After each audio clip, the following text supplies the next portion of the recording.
जय हिंद साथियों, नमस्कार। मैं श्रवण दुबे और आज के संवाद का विषय अगेन बिहार स्टेट इलेक्शन 2025। आज जबकि दूसरे फेज का इलेक्शन भी अब समाप्त हो चुका है और इसके बाद से एग्जिट पोल के नतीजे भी आए। 7-8 पोलस्टर्स ने एग्जिट पोल किया है और इसके बाद 14 तारीख को मतगणना होगी और सरकार बनने की प्रक्रिया। आज बात करने का मकसद कोई खास नहीं है, पर जिस तरह से ये चुनाव हुआ, हजारों की तादाद में मतदान केंद्र, वहां पे पुलिस व्यवस्था, वहां पे सीसीटीवी फुटेज की व्यवस्था, वहां से कम्युनिकेशन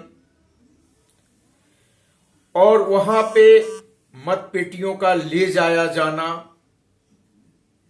और इसके बाद से चुनाव के बाद मत पेटियों को स्ट्रांग रूम में जमा कराना ऑलमोस्ट 100% इफिशियंसी के साथ। It's a sort of an achievement for the election commission. So kudos to the election commission, जिन्होंने इतना शानदार काम करके दिखाया है। अब बात नतीजों की, तो आज जो एग्जिट पोल सामने आए हैं, जिस पोलस्टर्स ने सबसे कम सीट दी है एनडीए को, उसने दिया है 133। इसका मतलब बाकियों ने 133 या इससे ज्यादा दिया है। एक ने तो 200 प्लस भी दिखाया है और दूसरी तरफ जो महागठबंधन है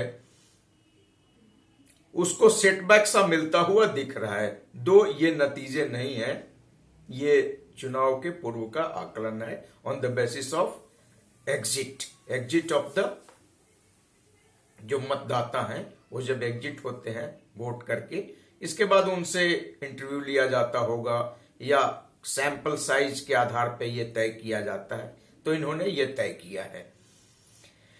अब स्थिति है कि बिहार चुनाव कोई भी हार जाए या कोई भी जीत जाए, अगले 5 सालों में, 10 सालों में एक कॉमन आदमी को, जो अपने गर्दन के ऊपर लॉजिकल ब्रेन रखता है, सिर रखता है, उसको यह समझ में आ रहा है कि कुछ भी होना नहीं है। यहां पे जैसे चल रहा था वैसे ही चलेगा, भ्रष्टाचार रहेगा, पलायन रहेगा, क्योंकि बिहार में जॉब अपॉर्चुनिटी बहुत ज्यादा क्रिएट नहीं होने जा रही है।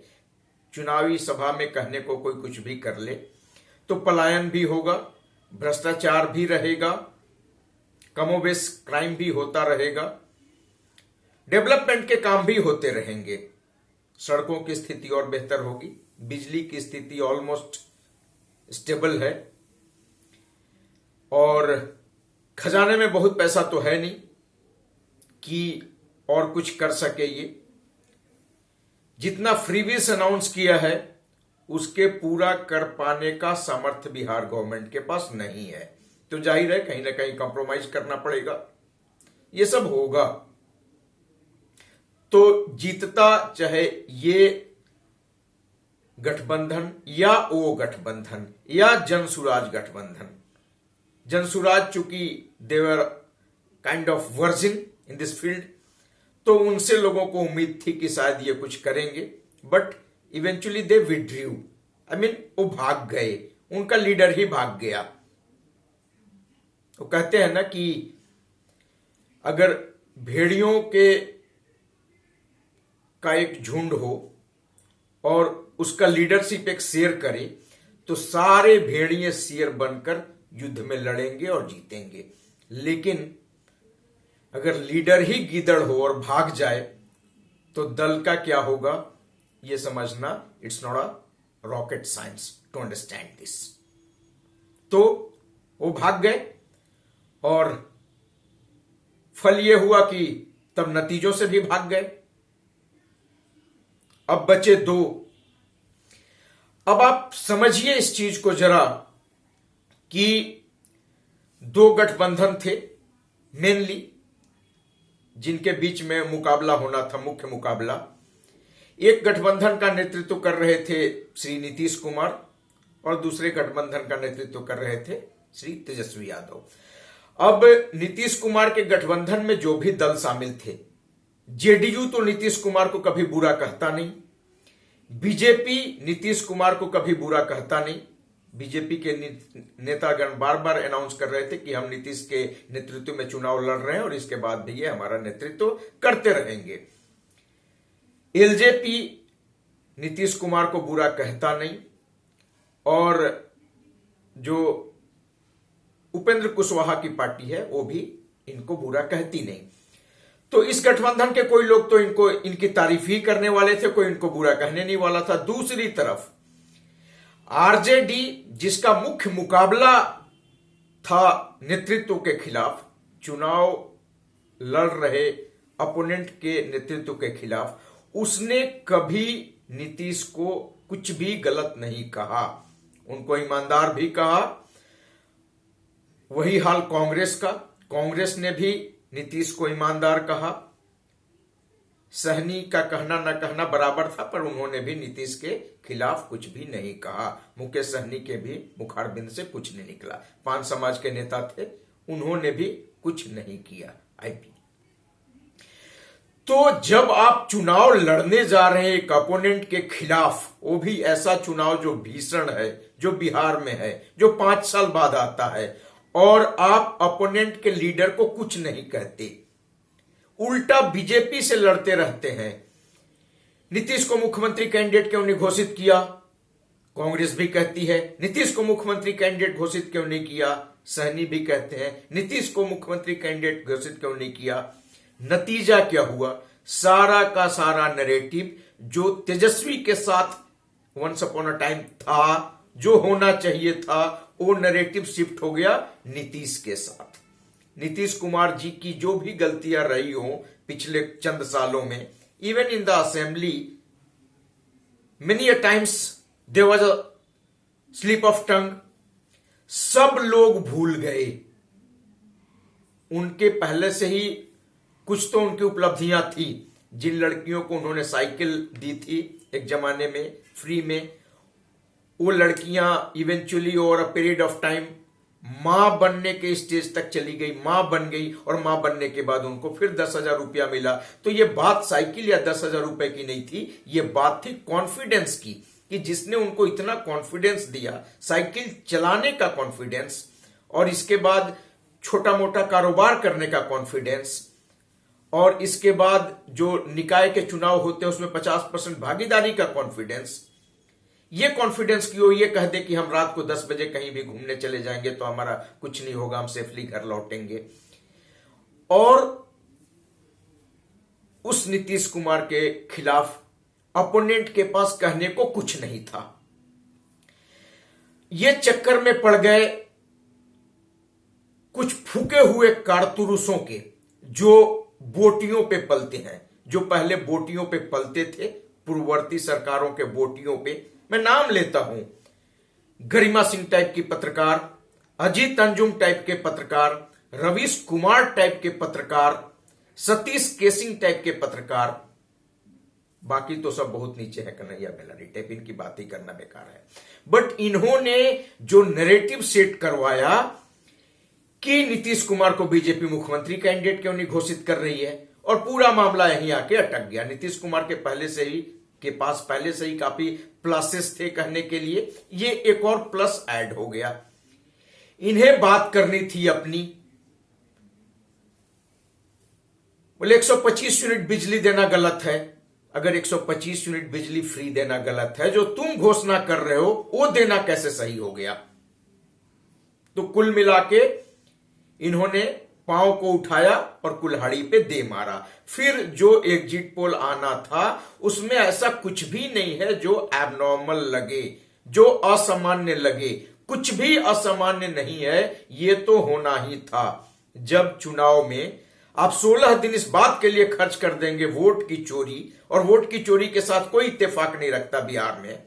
प्रशांत किशोर को मैं मानता हूं कि वो he has a class of an intellectual, ठीक है, उनका मुद्दा गलत था, उनके इशूज गलत थे, उनकी मंशा पे कई लोगों को का सवाल था और इस वजह से उनको प्रतिफल मिला।